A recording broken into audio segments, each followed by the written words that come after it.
The following podcast is a proud member of the Blue Collar Roots Network. Find all the shows by visiting bluecollarroots.com. We don't sell, install, and service air conditioning. We take care of people.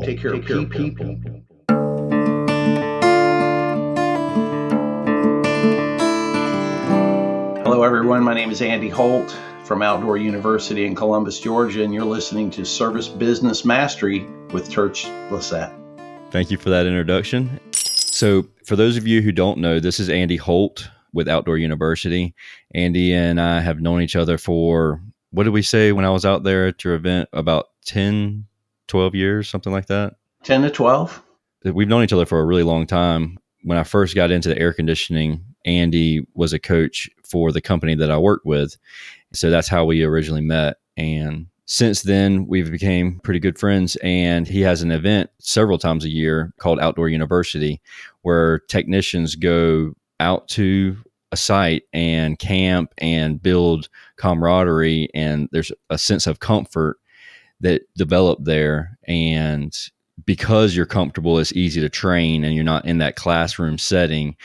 I'll let Andy explain it here in a few minutes, but first and foremost, I want everybody out there listening to understand how long Andy and your family has been in the air conditioning and in the trades in general. If you will just give us a little short background as to why you got into coaching and training technicians and companies, and a little bit of background about you and your family. Well, it all started in 1946. My grandfather, Ralph Holt, he was working with another heating and air conditioning company here in town and worked with the company for 10 years. Broke off on his own in 1956 and started Holt Service Company in Columbus, Georgia. Grew it big time. I didn't, and my dad and everybody didn't get involved. My dad was a naval officer, pilot for 21 years. So my early years were as far west as Eva Beach, Hawaii, and as far east as Virginia Beach, north to Waukesha, Wisconsin, and south to Jacksonville, Florida. So lived about everywhere. Always a new kid on the block, always had to meet new people. So when got out of high school in 1978, went to work from the family business straight up, liked it a lot. I'll call myself semi-mechanical at that phase. Did a couple years of college. College baseball was really my draw, wasn't really academically inclined. 2 years there at the college, local college, and then full-time in heating and air business. I ended up working there for 10 years, doing pretty much everything that the SOB does. That's son of boss. Fortunately for me and really our company, my dad and my uncles and aunts, there was 8 family members I worked with for 10 years. Everybody was into training pretty heavy. So I was fortunate that I was given a lot of opportunities early on the technical side. I think the moving around as a kid every 2 years for the first 18 years allowed me to develop what I'll call the new guy syndrome. In other words, how do you integrate to a team or a community when you're new? How do you do that successfully? And I think that's helped me a lot with my communication skills. But you also have some family that was in flat rate, correct? Well, yeah, I'll finish the story. You'll see how that ties in. So anyway, after the heating and air business finally sold under the consolidation effort, so that basically our family's out of the business. And that was years ago. Left there and went to work with my brother's company. It was a company he started in Atlanta called H2 Solutions. We did one of the very, very first PC-based service management packages around the country. In fact, believe it or not, we even know that there's people still using this stuff after almost 25 years. It's a DOS-based system. Some of your younger viewers won't even know what I just said, or listeners. It's the F keys at the top that you've never, ever used your entire life. So left our family business and then jumped right back in the industry, selling and supporting software. Brother sold that company, and I took a job, Southeast sales rep for Callahan Roche, right when they were just coming out of the gate. Boy, what a ride that was, helping people learn about flat rate pricing, helping people not to jump off the side of a building when they're, when we're telling them that you can charge more than $70 per hour. There's a way to do this. That was very educational. Callahan Roche ended up selling out during a consolidation movement with Group Mac, and we had a little bit of changing there. And I was one of 2 guys that helped start Profit Strategies. very successful pricing service still out there now. I was one of the founders of that. Profit Strategies, is that Cool Front? Cool Front wasn't around when I was there. It was being talked about. Right. But Jim and his crew has really done a great big job developing that. That's really cool. So basically you were at the forefront of Cool Front back in the day. That might be overstating it a little bit. Jim's always been a lot smarter than me. But anyway, kudos to him and the crew up there in New York to do that. After that, I basically got tired of riding airplanes, Tersh. I would have 3 or 4 plane tickets in my briefcase at any given time. And when people say, man, I don't even know where I'm at, waking up in a hotel sometimes, literally that happened to me many times. And that's kind of your clue that you might be on the road too much. You're asking the pilot what city you're in Yeah. when you land. When I left Profit Strategies, I started my own training company, and it's called Top Rate Services, LLC. And underneath that, I do coaching, individual coaching for managers. I do a lot of what ACA would call a mixed group. I host a lot of non-competing contractors, service manager mixed groups, and things like that. With that kind of transitions us into the actual event that I attended, which was legit. If you're on Instagram and you're not following Service Business Mastery, the Instagram account, follow it. And the first couple of images on my account there are images from Outdoor University. When you see that big old plate of steaks, that's legitimately, that's what we have for dinner. Andy's asking me, hey, how much of this steak you got? I'm like, geez, Louise, like a quarter of it, maybe. He's like, you don't want the whole thing? I was like, no, heck no, I'm not gonna eat the whole thing. I think it's huge, the size of my head. So I'm serious. Look at those things, the images, and just the camaraderie that we built there. And like while we were sitting there cooking, a few guys, we're all right there working on that air conditioning unit, testing things out and trying out probes and everything else. I don't want to get cart ahead of the horse or anything, but I was really excited. I'm really excited about telling you about it and listening to Andy explain Outdoor University. But if you will, just break away into Outdoor University, where it's located and what you do at the classes and everything. After, 20 years, when you look at H2, Callahan Roche, and Profit Strategies, all those meetings and training sessions that I did primarily in the Southeast, they had me going everywhere, but primarily I was in the Southeast. And when you get all that training time and includes travel and things like that, gosh, to me, it wore me down, honestly. And the other thing was that there's an old saying in the training business that the mind can only absorb what your butt can endure. Yeah. As soon as your butt gets tired, your brain checks out. I know. The training expense, not just the money that somebody would pay me, but the time away from the shop, the things he could be doing or she could be doing while they're not in class with me, it's very expensive. I think to get the most out of it, it was incumbent upon me to try to develop and come up with a concept that would put the students in the most comfortable situation where the most learning could happen. That's Outdoor University. We literally have a fully stocked, outfitted campsite. The students come, literally, they show up with a pillow and a sleeping bag and a fishing pole. That's the only thing I ask them to bring. I supply the pen even. So I want them to come expecting like, what is this? Oh my gosh, what's he doing to me? Where are they coming to? Well, we move them around. The one that you attended was just a little north of LaGrange, Georgia, on West Point Lake. Are they typically always on a lake or Yes. Okay, and it's always a camping environment? Yeah, now I've done the same material in classroom settings, and the best thing I can equate it to is changing a recipe on some dish that you're making. And if you change any of the ingredients, don't expect the same loaf of bread.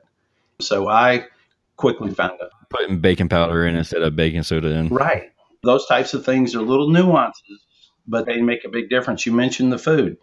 Well, nobody comes to a training class to be blown away by the food. But the reason we do that, and it's totally voluntary on my point, how much money I want to spend on food. The reason we do blow it out the way we do is we have an opportunity to show honor to these guys and girls that show. That's our way of doing it. They'd be more than happy to eat a pizza or a box of chicken or whatever. They didn't come for the food, but that's our way of acknowledging their effort in everything that they do. Because a lot of times acknowledgement is not given to them in terms of appreciation. And we have a saying around camp that unexpressed gratitude conveys the opposite. Exactly. And that's the way we can express some gratitude. That was a great point that you made while I was there. And while we talk all the time is exactly that. If you're not expressing that gratitude, then it's a negative. You're telling them that you're not happy with what they're doing. It's not that you're doing good, so I don't have to tell you you're doing good. I just have to tell you when you're doing bad. But if you're not actually being appreciative of something and voicing that appreciation, then you're non-verbally voicing a disapproval of the actions that are happening. Absolutely. If you remember, the very first thing I asked you guys to write down at camp was this, that we are not in the air conditioning business. We're in the people business, and we just happen to turn wrenches on air conditioning. It's a foundational statement. After I say it, I like to stop and kind of dwell on that a little bit and let it sink in. But when you have a service department, installation department, your sales staff, everybody on your team that buys into the concept that, look, we don't sell, install, and service air conditioning. We take care of people. And the way we take care of people is selling, installing, and service air conditioning. So it's just turning it around a little bit. I was out there a few weeks back, and I have probably 3 or 4 hours worth of recordings that I did. And so we're going to play some of those clips. But before we do those clips of just random conversations that we had out there at Outdoor University, I want to ask you a few questions about kind of your things that shaped you in the way that you are. Basically, the best way that I would describe that is, who would you look at as an idol or somebody who's really made a powerful impression in your life inside the air conditioning industry and outside the air conditioning industry? Well, you got me there, buddy. I wish you'd warned me about this. Just the first people that come to mind. And it could be the same person. It could be somebody inside the industry. In my case, does both. Tersh, it is. It's the same guys. If you remember, my grandfather's the one that really started the ball rolling as far as our portion of the family getting into heating and air since 1946. Well, I worked with my dad and several family members for years and years. So I would have to say inside and outside the industry right now would be my father and my grandfather. And somebody that's a good friend of mine that a lot of y'all might know is Ron Smith. He has coached me, and believe it or not, I showed him how to use a computer years ago. So I coached him on some stuff. So that's a long time ago. But yeah, having strong mentors in your life, no matter what your age, is... Now you're mentoring the young guys coming into the industry. Doing my best. Everybody, if you'll listen in, please be patient if there's any background noise, because we had a few trains rolling through and everything, but it was really a great time. So here's a few clips from the actual Outdoor University. Here's what it's all about. It's not about you. What does it mean? It's all about telling everyone you work for the honest truth about the exact condition of their system, regardless of your feelings or their situation. You are not helping anyone by withholding information concerning their system. You're not. But you can lie to yourself and say, hey, man, I get to get off and I'll be in the deer stand this afternoon on time anyway. Yeah, we're saving them some money, saving them a little hassle. Your role as an expert, HVAC expert. As an HVAC professional, there's many different skills that you must master. Technicians that rise to the top in income and job satisfaction understand that technical skills alone are not enough to get the job done. That is a shocker for some technicians who spend a ton of money on tools and schools, but they never go to charm school, if you will. Somebody never got to them and said, hey, did you know your voice and the words you use is just as powerful or more powerful tool than anything you got and have spent money on? You can show me all the gauges you want, and electronic this and battery powered that and Bluetooth this. That's all good stuff. I love it. I'm a techie guy. But our ability to communicate with people trumps your tools. It trumps your tools. Because if we show up late or we show up a day late, do your tools come into play? Probably not, because you're not going to be invited back. What does this not about you mean? Well, here's what it's not about. And this is kind of some of the stuff that I see common after 38, 39 years in this business with technicians in particular, who, like, for instance, at 4 o'clock in the afternoon, they might sell a maintenance agreement, but they're really not into cleaning that much. And that's what this next section's directed to. It's not about how tired you are that day. Gosh, we all get tired. We work hard in this business. So if you say I'm tired, good, you're working hard. Hopefully you're getting your rest. We'll talk about that too. It's not about how much you dislike cleaning a piece of equipment. And guys, I'm going to go on a little rant. Let me ask you a couple questions first. What would you say the number one problem with the average HVAC system is? Just a running system, no cool, no heat system, just systems that are out there are currently operating. What are some of the top problems? Dirty coil, dirty blower wheel. They're pretty much universally dirt related. Everybody agrees here. So our listening audience, everybody's in agreement that most of the time for the average system that we have a cleaning opportunity. Okay, I'll accept that as a fact. My own experience confirms that. Now, I'm going to tell you from also my own experience, what does a senior technician, what's his mindset when he knows, hey, we got to clean some units today? Feels above it? What have y'all noticed? I mean, seriously, they're not as thorough. Yeah, I've been there, done that, got the t-shirt. The maintenance is for waste of time. And so that is putting themselves before the customer, is it not? That attitude. We got to stomp that out, guys. That is a prevalent attitude in this industry. We've got to be better cleaners. And I think some of the newer testing equipment is going to point that out easier for us. With the Measure Quick app as an example, connecting all the probes, it will give you a complete picture of that system. From static pressure to charge, superheat, subcool, how many amps the thing's pulling, it'll calculate SCER for you, BTU capacity, the whole thing. I'm very, very excited about that app coming on the market because it's going to give us the ability to literally do a before and after check.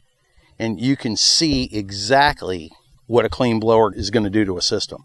I've got so many pictures on my phone from units, just like not Schroeder, but they're neatly like the panels and everything. The officer called me and asked what's taking so long, so I'll take pictures of doing a thorough job. I got everything off the unit so I can get to the coils and not have to ruin the cabinet with coil cleaner. And I don't know how to, it's not like I'm on a single-handed crusade to change the industry. I'm just one guy, but my gosh, man, everybody in my class is going to get a good dose of, hey man, clean these units. You're not above cleaning these units. And if you are, you need to really check your motivation.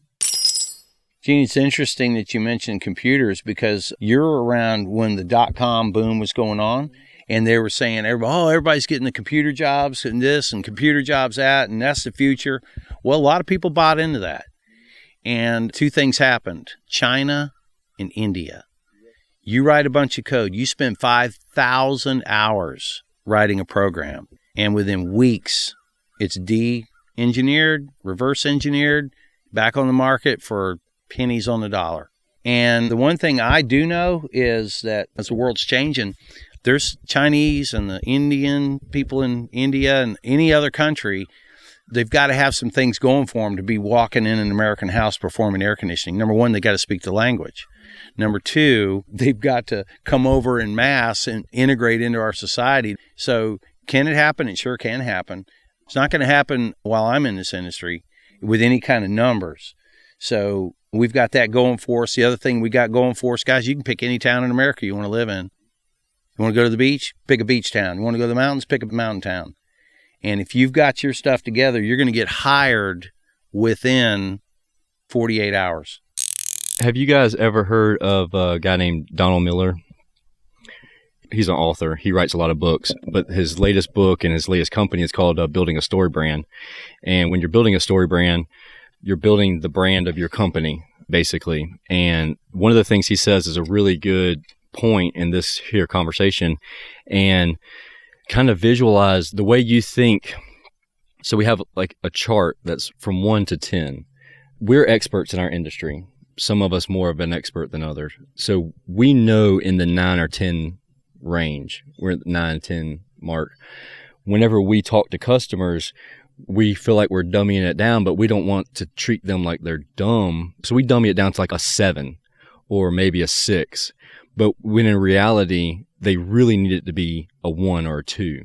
Even though we feel like we're talking down to them, we really need to just explain it and don't have diarrhea of the mouth, because then it comes across as you don't really know what you're talking about. You're just trying to cover it up with a bunch of different words. And I've seen that personally. I've seen somebody, the first time that a technician told them, okay, well, this is what happened, and tried to explain what a capacitor does in layman's terms, and then just kept on. Like, if he would have just stopped right there, the homeowner was perfectly fine with it, pretty much had, with the body language, said, go ahead and change it.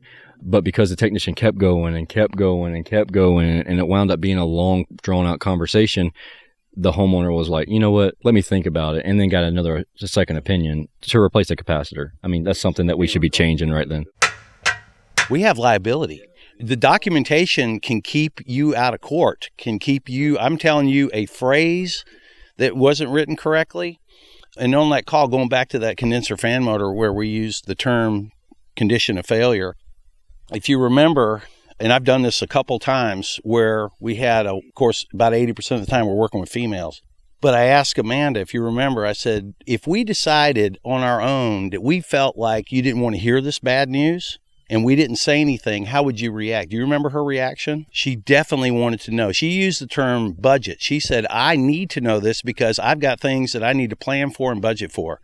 And guys, that was a mild response. I did it on another one, and this was truly a single mom. Amanda's married and got a husband, but another case, we did the exact same thing. I was up in Maryland doing it, and we did the exact same scenario, and this lady was single and all that, and we said, hey, if we saw something and kind of didn't want to tell you to hurt your feelings or stuff like that, this lady blew up on us. She said, guys, that's malpractice. You don't tell me something like that. Who are you? I mean, we're role playing now, but she's like, who are you to decide what I can afford and what I can't afford? I mean, she went off better than any instructor I've ever seen. And these students got it. See, because it's not our problem that they have a problem. It's a problem if we don't tell them about the problem. That's when it's a problem. If anybody is out there and they just really want to reach out to you and get more information from you about Outdoor University, about Top Rate services, or any of that stuff, what's the best way for them to reach you? Tersh, they could start off at the website. That's toprate.com. We're also on Facebook at Facebook/OutdoorU, and telephone number 706-888-2332. Will come right to me. Oh yeah, you're brave. You're giving everybody your phone number. I'm a lonely guy. Okay, so there's another program that you and I spoke about briefly that I would really like for you just to tell everybody about before we get into the mastery round questions.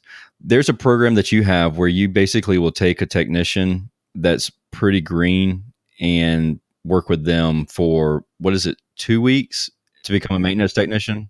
We call it our residential maintenance 101 class, and it's a 9-day class, and it is new. I think we've got 27 students so far through. Their average class size is about 3 people, so it's a small class size. And you actually go to their location? Yeah, see, that's what's a little unusual about this one is that we typically need a little bit of help from distributors in a particular area, but if we get 3 or more students, and I don't know if you want me to mention the price at all or whatever, if we get 3 or more students for the classes, then yeah, we'll hook up the truck and come their way.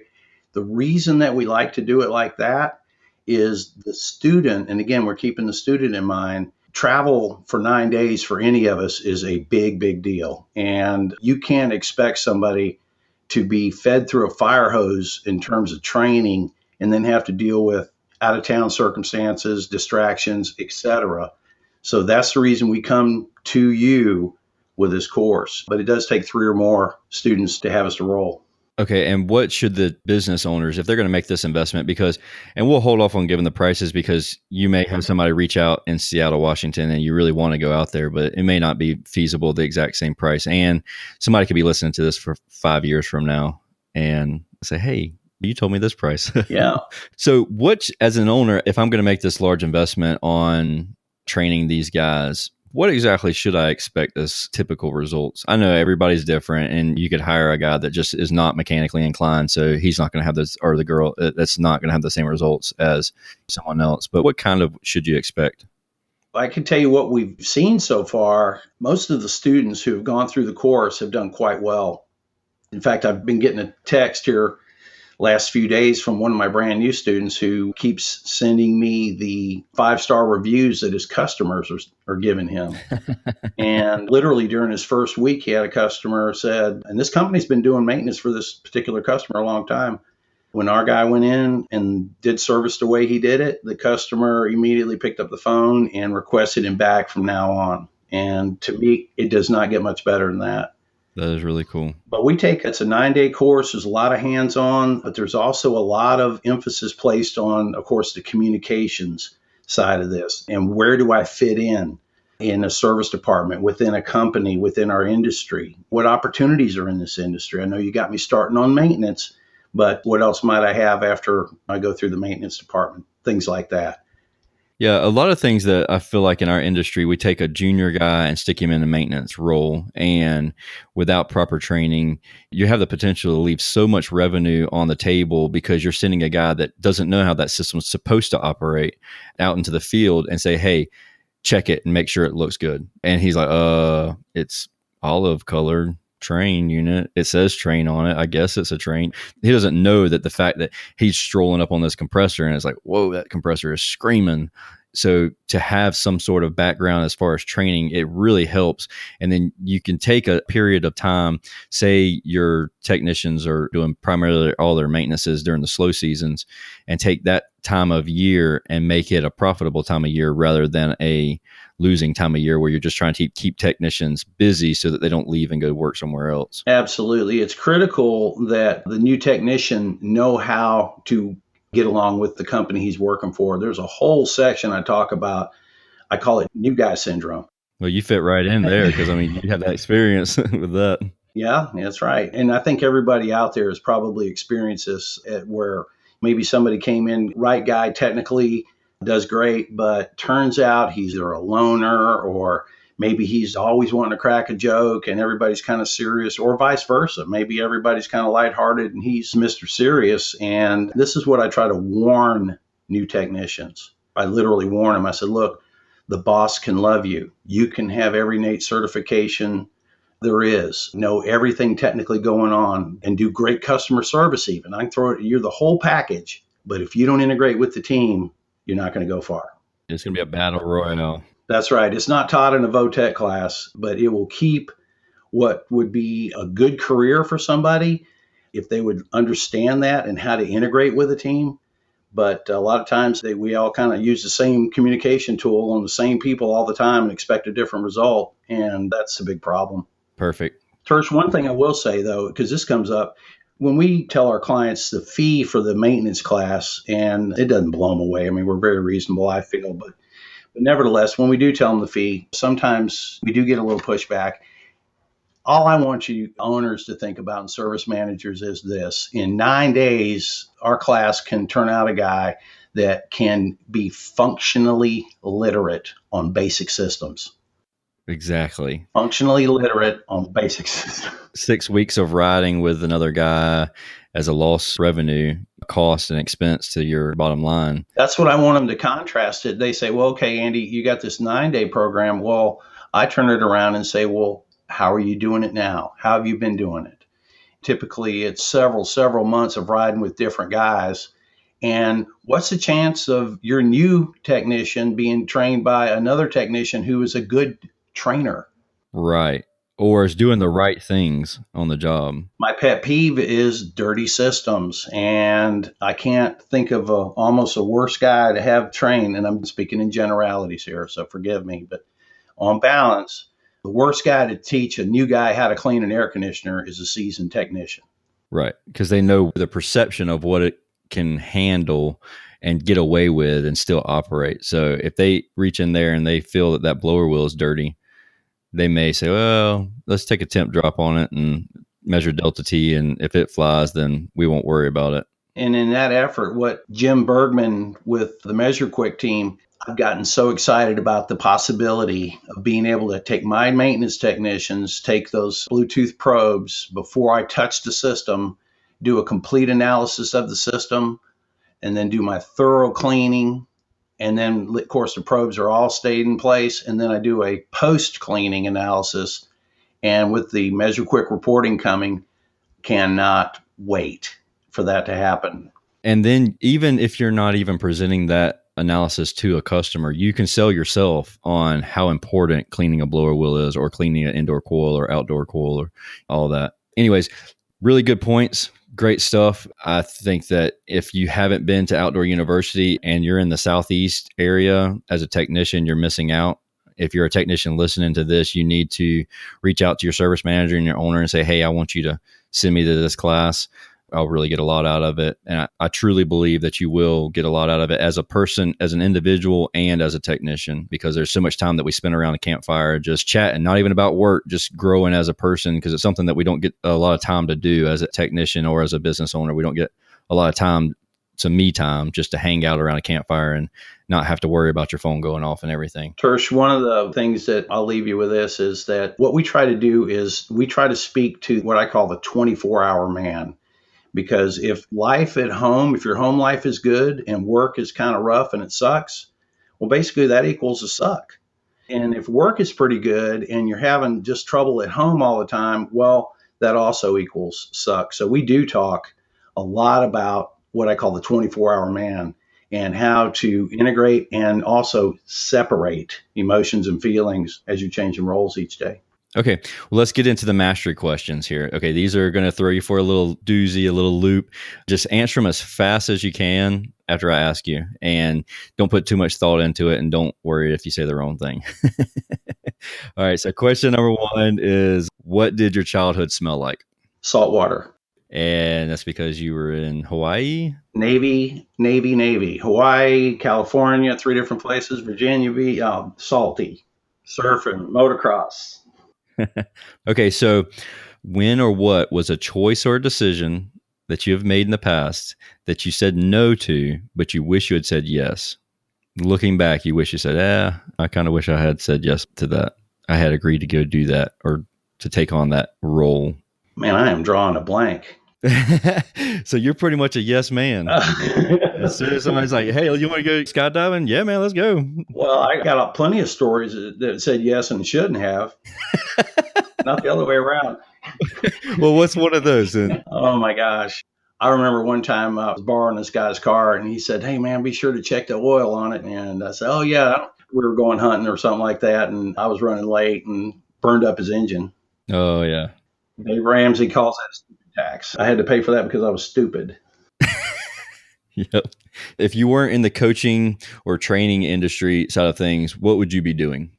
I would still want to be in a position of just being able to help people figure out basic things in life, personal finance, try to get people to connect to mentors that are 8 to 10 years above them.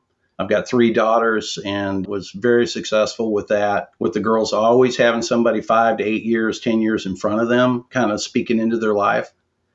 So I think that's something I really, really enjoy doing. Well, that's really cool. Okay, so you're passed away, you're long gone, you're at a eulogy. What do you hope someone is saying about you? How do you want people to remember you? And then what song is being sung at your eulogy? I'll start with the second one first. There's a group, I've already picked that song out, the Waylon Jennies, and it's called Glory Bound. Okay. What I'd want people to think or say is that I was a giver, that I tried to, in some cases in vain, try to help and put things back together. I understand. All right, Andy, thank you for spending some time with me, and thank you for shipping me out to LaGrange, out to the Boy Scout camp. I look forward to hearing stories of other guys going out there and doing everything, and I look forward to everything that you have going on with the maintenance technician guys, and I appreciate it. You bet. And we've been talking technicians at Outdoor University. We also have installation classes for communication skill set for installers. We hold our classes typically in Georgia in March and every October. So reservations are open now. Perfect. And so if this sounds interesting to you, reach out to Andy. You have his personal phone number, so give him a call. I look forward to talking to you again. Thanks, Tersh. Thank you.